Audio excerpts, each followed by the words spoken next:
Great. We'll just see how it goes. All right, perfect. So, welcome, Lucy, to the Martin Talk Show. Thank you. I'm really excited to speak to you today in the MO11 Gallery in Cannes. What an amazing place to be. It is, isn't it? And I'm so grateful to them opening the door and welcoming us in. It's really lovely to be here in Cannes. And what an amazing festival I'm having. But I'm really interested to find out about the festival for you. What's it like for a casting director? Well, it's interesting. I mean, because I've come to the festival for many, many, many years. I came very much at the beginning of my career. I mean, I think the first year I came, I didn't have accreditation, but just a friend said, hey, come to this party. So I came. Yes. And then it's sort of addictive. Once you come, you want to come again and again. And then every year it's slightly different. I always want to see more films than I actually see. And then I have tickets. And then I'm like, oh, but then I'm going to miss a dinner or I'm going to miss meeting this person. So I see more films at the beginning of the festival and then it dwindles to, but today I have a film I worked on that is in the official selection, in the premiere selection. So I'm going to see that tonight. So that's how I'm ending my festival. Oh, amazing. And it's great. It's like a sort of summer camp. Mm-hmm. So you see lots of old friends. There's lots of parties. There's lots of fun. Then there's lots of talking about projects. Yes. It's quite a lot of, and then I run community for actors. So we have a party at the beginning, a sort of breakfast to kick off the festival for the actors home. And that was just amazing. And then we have actors who are, leads in competition, and then actors who are coming for the first time and don't have accreditation and are just here to soak up the vibe. Yes, and I think that's important to do, to just soak it up. And that thing about accreditation, myself, I don't have the accreditation, but I'm still getting a full sense of the festival. I'm really feeling part of it, and I'm amazed by the amount of doors that open up here once you start to connect. Yeah, no, loads of doors, and then you don't really know. I mean, I find it's interesting about what the most important part of it is doing a follow-up after the festival. Because so many doors open up, but unless you follow up after that, everybody forgets, because it's such an intense amount of time. Yes. And everybody's got an angle, everybody's hustling. Yes. And then I think, and I often forget to follow up. I'm an extrovert, so I meet thousands of people, and then I'm like, oh, and then I see them next year, and oh, I should have followed up with them. From my perspective, so I used to be an actor in the past. That was a past life of mine.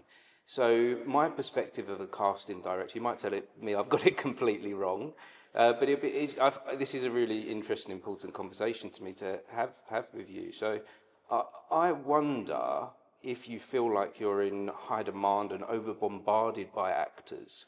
Because I remember trying to approach casting directors, and everyone tells you, send the email, write to them, talk to them.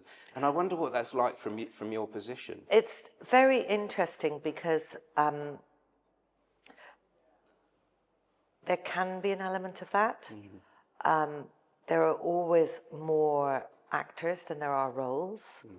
I mean, that's one of the reasons I set up the Actors Home. Yes. So that all the actors who want to see me can come to the party at the beginning of the festival. I mean, they have to be members because then they know each other online.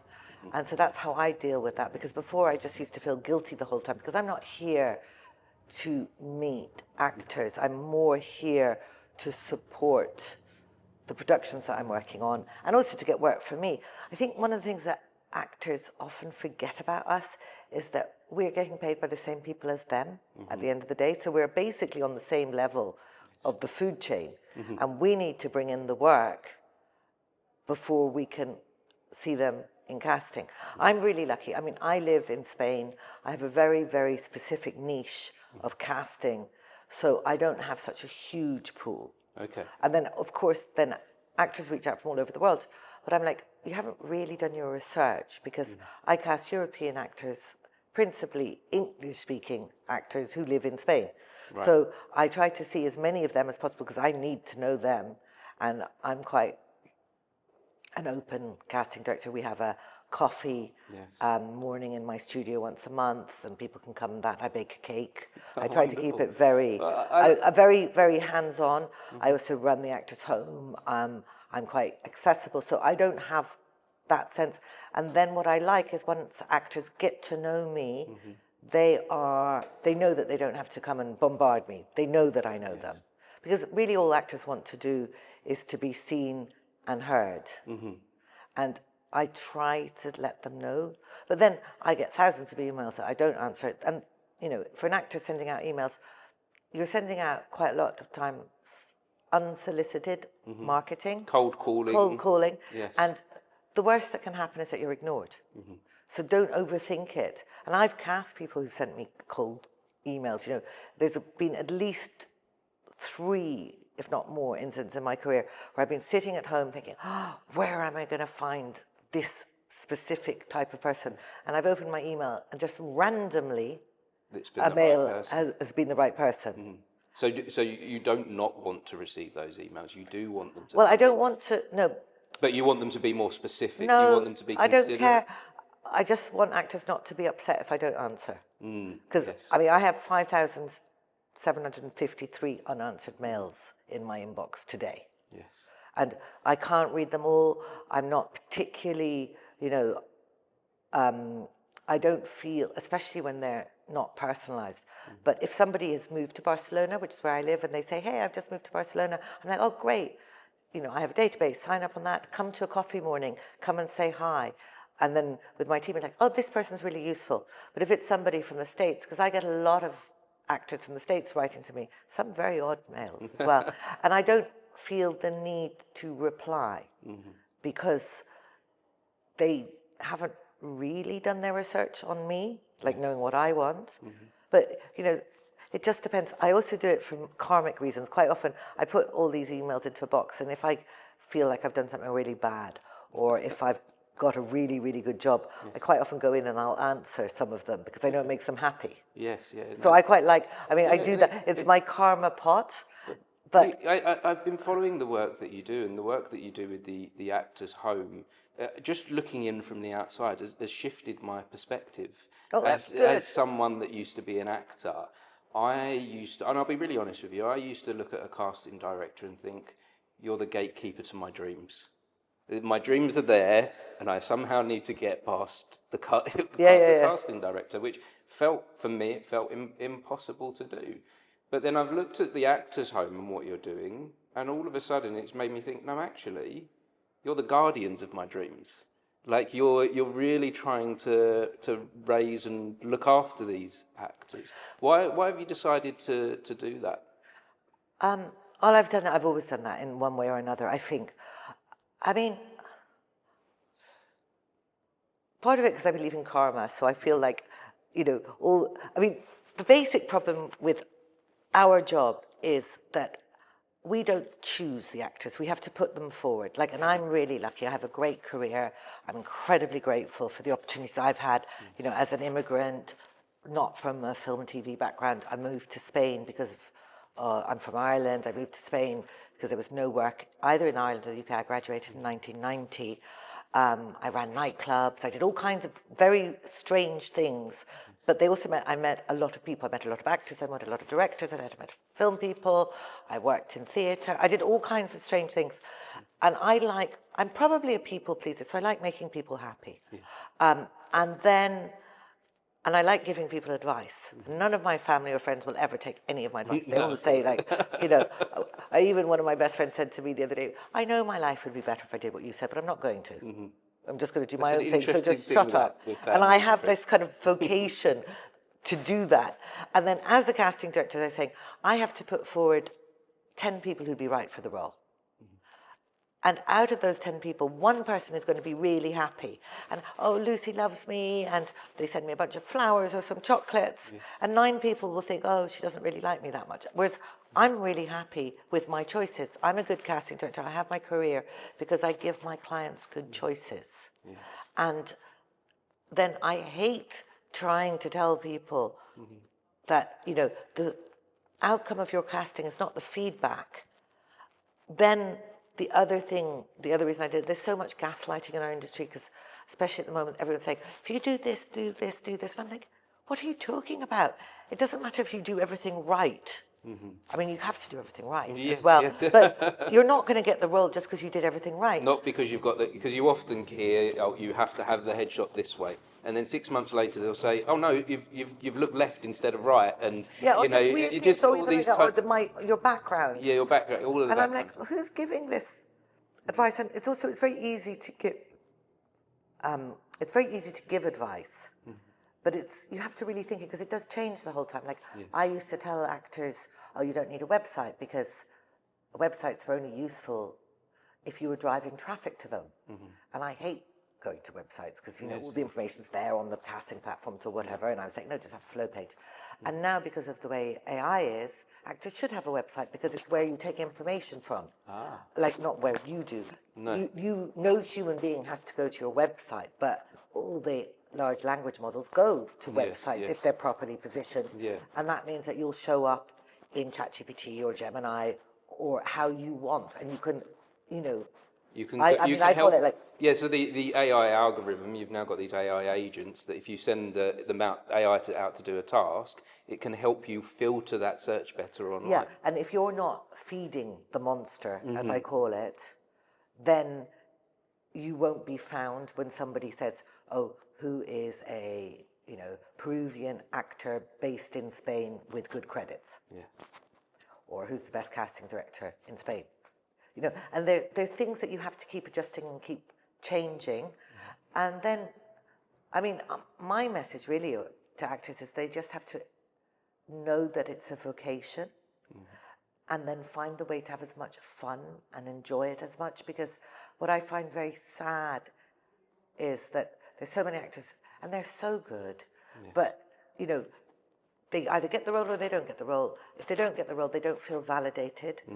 And then they go back to this job searching and looking at all the casting breakdowns and blah, blah, blah. And they always ask me, where can I see your casting? I'm like, but I'm not a job agency. No. I have to find you. I have to know you. You might be suggested by another actor, by the director. There are all kinds of ways that actors get cast. And I think,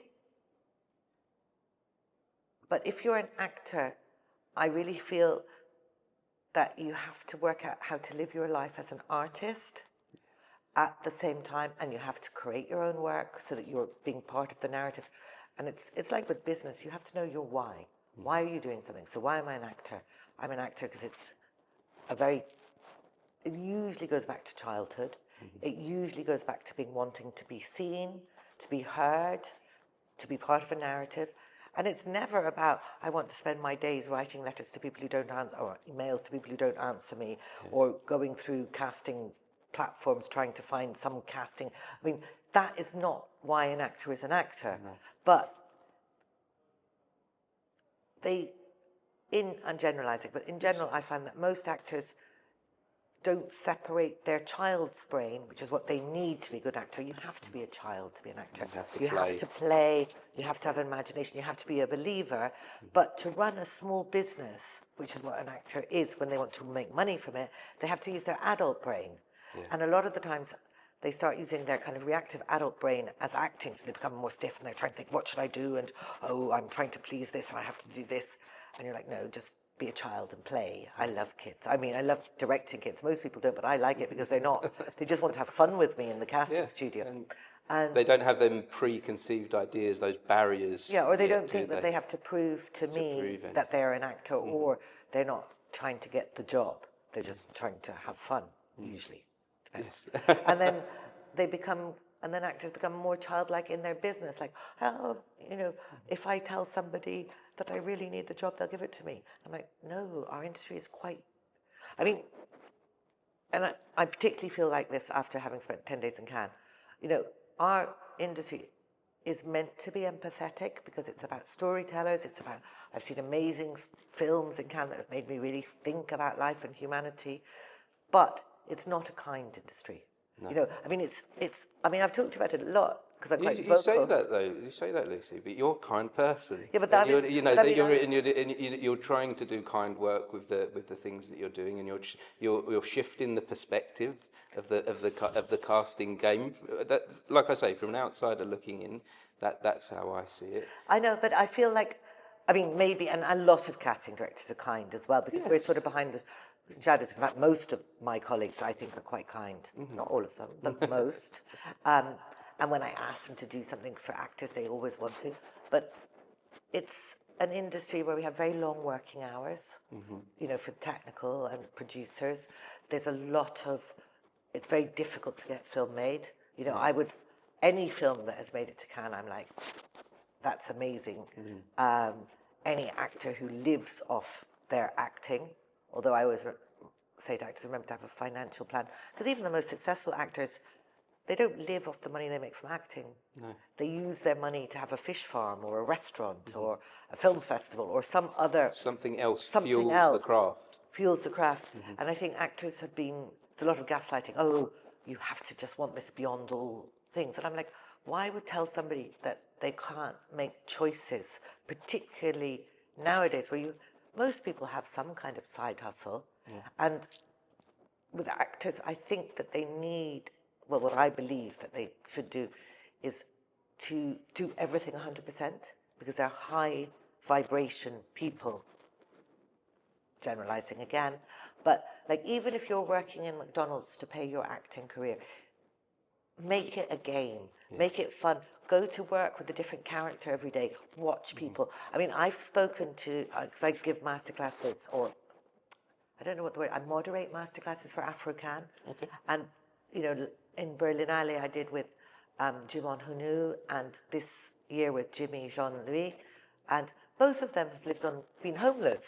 And I think that's the best training ever because they're watching and being so present. Experiencing life. Experience life. I mean, I'm not suggesting that you should, you know, make yourself homeless, but the fact that, you know, two of the, you know, top actors in the world who I've talked to in this year are talking about their journey where they've come from very underprivileged backgrounds, being immigrants to France, to becoming Hollywood stars, and then thinking, how's that? And then it's drive, it's focus, it's training, it's holding your space, and believing in your journey, but also then making sure that you don't feel insecure. You know, I suppose a lot of actors want to be loved, and they want me to love them more than they love themselves. And I'm like, well, that's kind of difficult because I just met you at a party in Cannes, and you're being a bit annoying, so I can't possibly love you. And you're looking like you're insecure and nervous. And, you know, our industry doesn't reward that. It rewards people who look confident, who hold their space. I've kind of gone on a bit of a ramble there. No, I'm listening to you, and I couldn't agree more with this philosophy. And I want to go back to that thing of a big shift for me in my life was that question of why.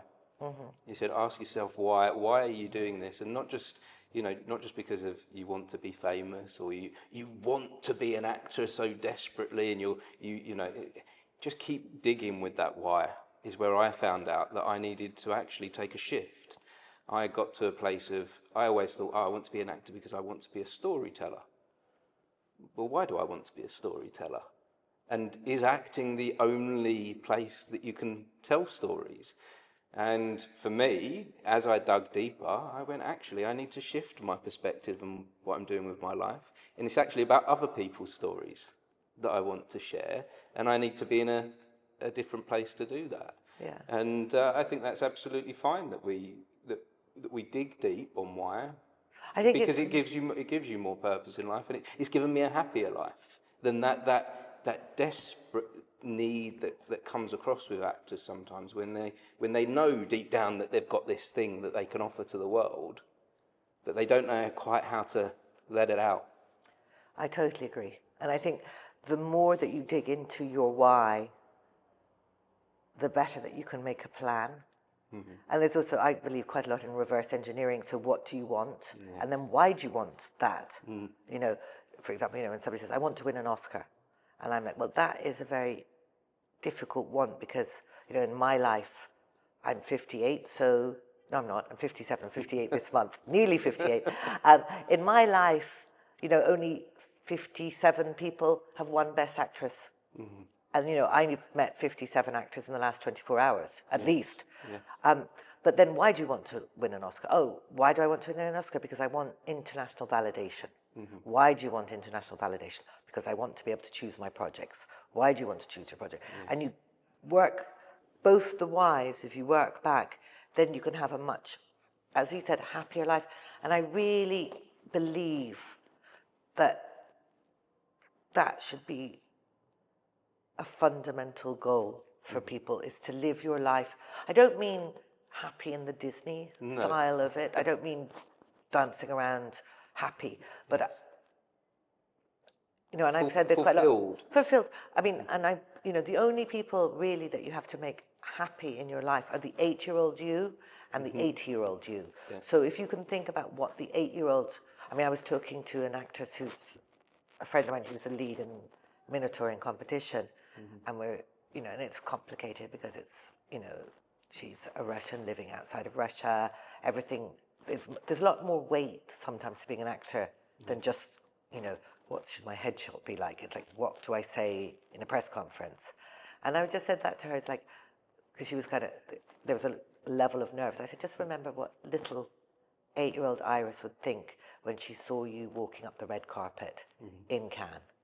You know, it doesn't even matter. I mean, I talked to her 2 years ago, and she was totally unknown. And, you know, now she's here, amazing. And then I said, and then when you think about the decisions about what you're going to say and what you're going to talk, think about what the 80-year-old Iris would think, looking back today.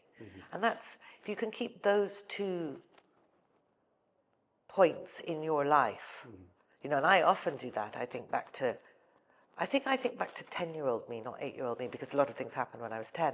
And I think, oh, you know, and I've been to all kinds of extraordinary places, and I met all kinds of amazing people. And then I think back to being, you know, 10, living in the mountains in Ireland, in, you know, complicated family circumstance, complicated country.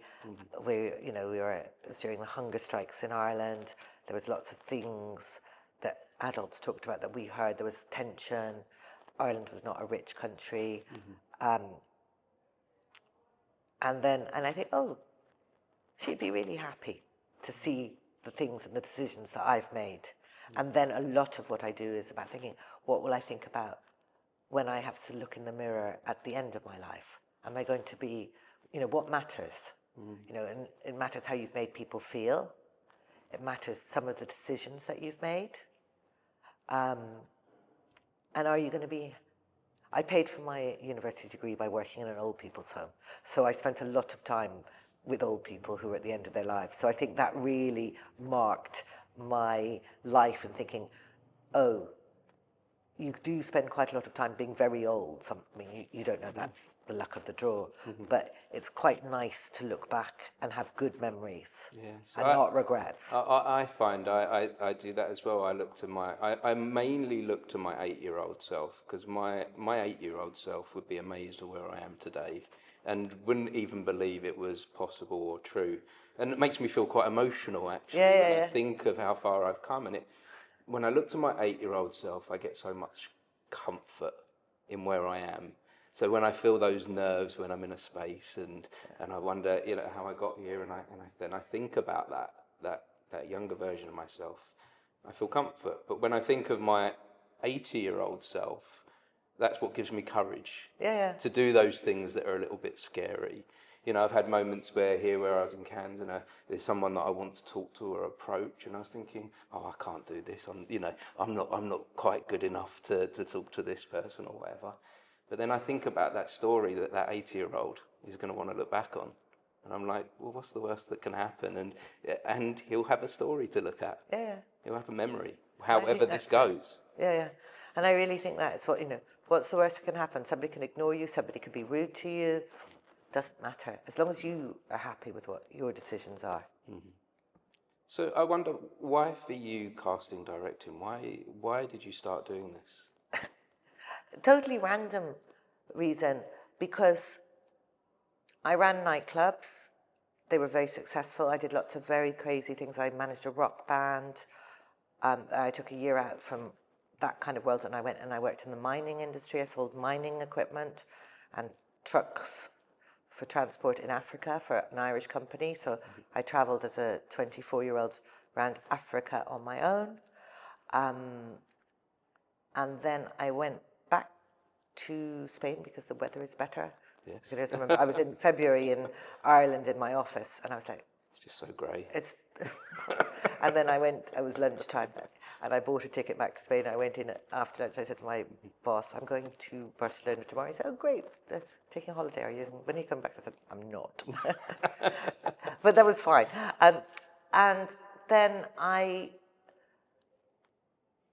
got, lots of things happened, but basically, when you work in clubs, and it was a really fun time, and it was really cool, and we were successful, but it was very, you know, I didn't want to do that forever.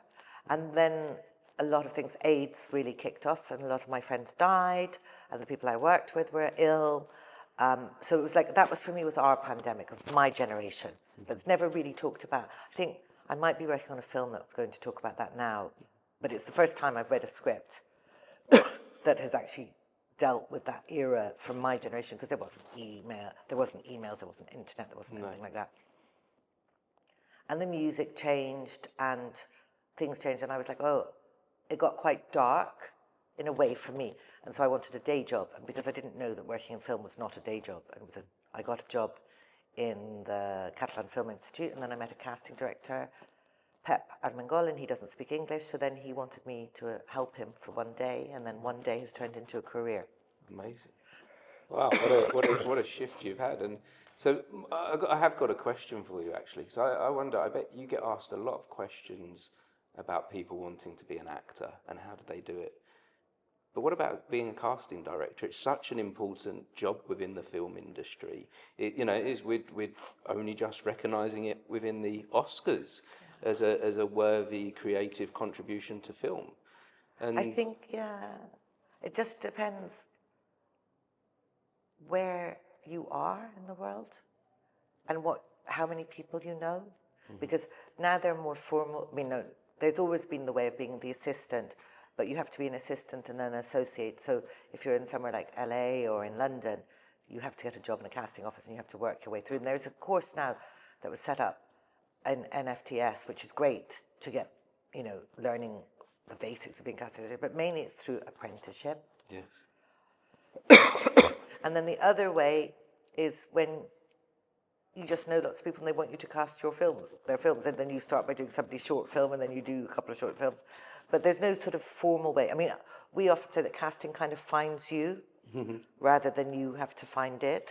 You're kind of a person that connects all the dots, so you need to actively be doing that, I guess. Yeah. You actively have to be connecting with people and connecting others. Exactly. And then it can come. And then there's also an awful lot of stuff that you have to learn in a casting office about contracts. I mean, there's a very, we often talk, especially in interviews, we're always talking about the creative side of casting, but really there's an awful lot of just like making sure the actor is available on the dates, and actors are not always very truthful. Schedules, putting people together, knowing that somebody's going to fit into budget, knowing how to upload, directors and producers are driven insane if they can't download the right tape at the right time.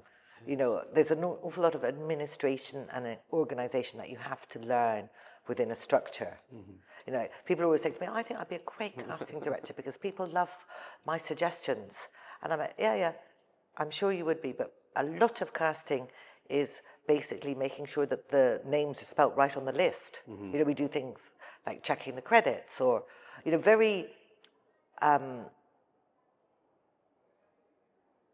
office side of things, as well as dealing with the responsibility of finding the right people for it, and then the dealing with letting people know that they haven't got the job, making sure that actors feel supported so they do a good audition, good casting. So, and then also knowing, it's really easy. Everybody that comes to Spain is always like, oh yes, I've got this role for this Spanish actress, and I think that her husband could do it with her, and it's really going to be, I'm like, Penelope and Javier are not doing your film. And they're like, how did you know I meant them? I was like, just did. And why are they not going to do my film? Well, because, and then because you're not a known director, or your script is not something that I feel that they would engage with, or because basically you don't have the budget for them. They don't need to go and do a film that is an independent, non-financed film. that's not what their management is going to put them forward for. I feel like I'm talking for them. I'm not really. That's just an example. There's so much at play here that Yeah. it isn't. When you're casting someone and putting someone into a job, it isn't as simple as they're talented. There's so much else going on. There's so many different factors coming into, are you the right person? Totally. And are you the right person for that world that we're going into? Yes. And for that, and in Europe I work a lot, with directors, they choose. When I work for studios, they choose, they have the final say. And everybody is not always aligned, Yes. which is, it's just strange. Well, this has been a really important conversation. This is a conversation that I feel my daughter's venturing into the world of the arts. She's a musician, but I feel this is all still quite relevant as she goes forward. So there's often a conversation where I'm thinking, I hope my daughter listens into this one. Good. I hope she does. But especially that. I'm going to go back to that thing you were talking about with the why. I think that's the biggest thing a performer can do, is keep asking themselves and keep digging and keep pulling away at that. I think the great thing about being a musician, there's many disadvantages, but the great thing about being a musician is that you can practice your art without somebody choosing you. Yes. Like I would definitely think being a musician or a singer is... The problem with a musician is that their instruments are so expensive. Well, that's what she's got a dad for. Yeah. That's where all my money's going, which I'm happy to though. If that that she's found her thing, but she takes it out onto the street. You can't do that as an actor. You can't. And for me, that's lovely to see. Now you can do it a little bit as an actor by making stuff for YouTube, social media, TikTok, verticals, yes. Verticals, let's see what happens with them. They're kind of weird at the moment, but I know people are working on them, and members of the Actors Home have made a really good vertical, but you can. I really encourage actors to do that. Don't wait. Make stuff, because it's so cheap now compared to what it was before. Yeah, well, we've got our phone with a camera. Let's use it. I'm watching one. There's an actress, and it's just so brilliant on Instagram, and it's just a skit where she's being a very stroppy French person in America. I'm trying to remember the name of it, but I was just thinking I would cast her in a minute, and I would never have seen her if she hadn't made this. What would you say to perfectionism then, when people are sharing their work? That I know a lot of actors that will only share all the best stuff, and their Instagrams and TikToks look so fully polished, but they put so much work into that. They only put 1 or 2 pieces of content out a year. Well, that's fine. I think everyone just has to do what they feel is right for them. I think. Nobody's that interested in perfection anymore, and perfection's a bit boring, and it feels like AI when something is too perfect. But I wouldn't put out crap either. I feel like in our industry we have to have a little bit more respect for the audience. Yes. Like films, I've watched films, nearly every film that people have seen here, they come out and say, oh, that was too long. And that's a lack of empathy with the audience. Yeah. And it's the same as don't put out something that wouldn't bore even your grandmother. You have to have some kind of... Let's take a step back, another perspective. Yeah. That reminds me of, again, when I was an actor, when I tried directing myself. It went horribly, because you don't have that outside perspective. You don't have someone coming in and looking at it through a different lens. But I think you can do that if you're doing it from a base of self-confidence. So if you like yourself, and if you know when you're at the top of your game, then you can. Because you're not reacting, you're more like, oh, okay, that's not as good as I could be. I'll do it again, or that's... But you have to do that from a position of strength. Yes. Wonderful. Well, thank you so much for sharing, Luci. You're very welcome. This has been a wonderful and important conversation. Where can we find out? Obviously, every actor knows where to find you, but where can we find out more about the Actors Home? Just on Instagram, theactorshome.com is the webpage and our landing page, or on Instagram it's at The Actors Home, and then just send a message, and Andre, who is the producer, who works on it all the time will be happy to give more information, and it's great because if you come to Cannes, you come to a party, but we have lots of people. I mean, there's something every day there, and and it changes actors' lives, but not in the way that it's not going to get them more castings. It's not a casting platform. It's just about being part of a community and seeing we've got people from 70 different countries, and the amount of value of getting, oh, it's not just the actors in Britain, or it's not just the actors in Ireland, or it's not just that actors all over the world, wherever they're from, have so much in common, but it's their differences that make them interesting. And it's just nice to have other people celebrating your journey or being there for the tough times alongside you. You know, because they understand. I think whatever art we're pursuing, whatever we're doing in life, we need a community. We need a place to call home. Yeah, I think so. And in my day, it was you just went to the same bar as everybody else, but people don't do that quite so much anymore. No. So the world has changed, and we're changing with it. Exactly. We have to. But that brings me to my final question then. This is a question that I ask of all of my guests, whether it's in the arts or community. It's a human question for all of us. So my final question for you then, Luci, is how would you make this a better world?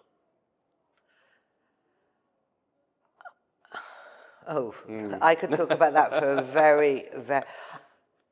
I think about it a lot. Well, I mean, there's so many different ways. Be kinder. Walk, the things that, walk in other people's shoes. What's it like? Ask what other people's whys are. Why is somebody doing that? Why do they believe that? And then go back, just tying it up with the why and try to understand that. And that's what actors should be able to do, because they're always, when you're playing a character, even if you're playing somebody who is a Nazi, why? Why? Then when you go back, because children are all the same, we're all born the same. And then it's all this stuff that's, obviously we have different characters, but there's all the, political, religious, geopolitical stuff like that makes us different. And then, that's one of the things, but on a practical level, remember that, we really do have a serious problem with the environment, and we should be paying a little bit more attention to that, including like not allowing war. I mean, even if I'm very anti-war, for, many reasons, including personal, but even if you thought that war was a good idea, you're screwing the environment. You cannot throw bombs or missiles or drones in our very small blue planet and not expect that to fuck up, excuse my language, a rebirth. So I don't even care what your political views are. You should still be against war. I mean, they should just talk, communicate. We're meant to be civilized, and we have improved in no way at all. So I would be very much, for me, a better world would be absolutely no war. Make people lock those people in a room, those pricks in a room, and they have to just sit there with a negotiator until they get a solution that does not involve killing anybody. Well, we're seeing it right now in the world, aren't we? We're seeing how those bombs aren't helping, and they're making the world worse. And no war has ever been finished on the battlefield. They've all been finished in negotiating rooms. So we could just get rid of the battlefield. That's one of the things for loss of personal. And how can you forgive if somebody has killed somebody, or your family? It's a spiral system. So that's one thing. Yeah, and I would just make everybody go and live, in another culture for, for as amount of time to understand that we are all basically the same, but then we get manipulated. And then I would probably get rid of such easy access to social media. But then there's some of the things that I think that would make a better world, that then I sound like a fascist, that I would like people not to be allowed to do things. And you can't stop people doing things, but, the amount of lies and manipulation on social media is quite extraordinary. I read a lot and I look at different sides of things. So what one community is receiving is completely opposite to what another community is receiving. And it's just creating tension and and miscommunication and manipulation. So that's what I would do. And in our particular world, I would make it a 4-day working week. That would be nice. Because that's what every other industry is moving towards. In ours, in the film industry, they still think it's okay to film 5 days a week, 11 hours a day. So that makes it very inaccessible for people at the beginning, because they can't have another job to make extra money, because it's very low paid on an internship. And at the higher levels, it makes it very difficult for people who want to have a family and have a balanced family life. And those film sets they can be exhausting. They're always exhausting. And as an artist, you need your energy. Yeah, exactly. Well, so that's it. This has been great. I've learned so much today, and I'm going to take forward from here the power of why in everything that we do is so important, whether that's within our craft or whether that's out in the world. If we just keep asking why until we get to the bottom, that's what I think. We will find a solution. Great. Wonderful. Thanks again, Lucy. You're welcome. If anyone has been watching or listening to this conversation, we appreciate you for joining us. Yes, we do. Thank you. All right, Bye-bye. thanks a lot.